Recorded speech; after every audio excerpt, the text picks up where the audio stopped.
cermin di antara asap kopi. Sebuah kafe tua di Brasov, Rumania. Sore yang lembab, lampu kuning menggantung di atas meja kayu retak, dan kabut musim gugur berembus pelan dari celah jendela. Hari ini aku menulis dari kafe kecil di ujung kota tua Brasov.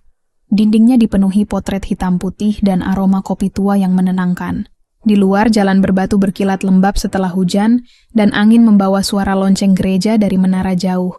Aku memperhatikan wajah-wajah yang datang dan pergi.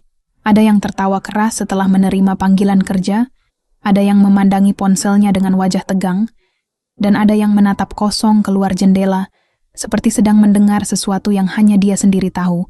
Aku jadi teringat sebuah pemikiran lama, bahwa manusia tidak berubah karena situasi, hanya terungkap karenanya. Keberhasilan tidak menciptakan kebesaran hati. Ia hanya memperlihatkan apakah hati itu memang besar sejak awal. Begitu pula tekanan, ia bukan hukuman, tapi cermin yang memantulkan bentuk sejati jiwa. Aku pernah mengenal seseorang yang begitu lembut saat miskin, tapi menjadi congkak saat berlimpah, dan yang lain mentenang meski dunia di sekitarnya runtuh. Dari mereka aku belajar bahwa karakter bukanlah pakaian yang bisa diganti, tapi napas yang menetap di dalam diri.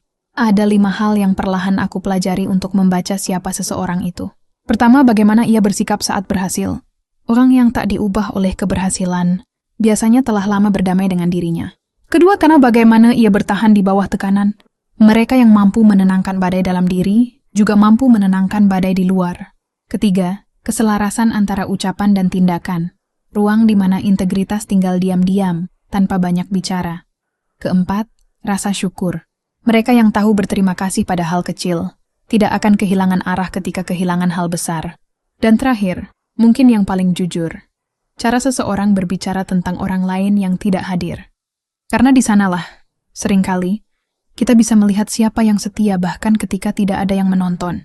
Sore ini, aku menatap cermin kecil di meja kafe, bayanganku samar di antara uap kopi.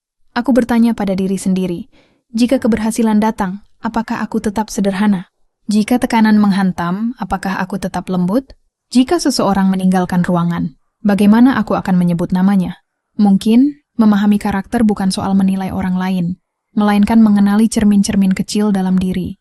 Karena setiap tindakan, setiap kata, adalah potongan kecil dari siapa kita sebenarnya. Kopi di depanku mulai mendingin. Di luar, kabut semakin tebal. Tapi entah kenapa, hatiku terasa hangat.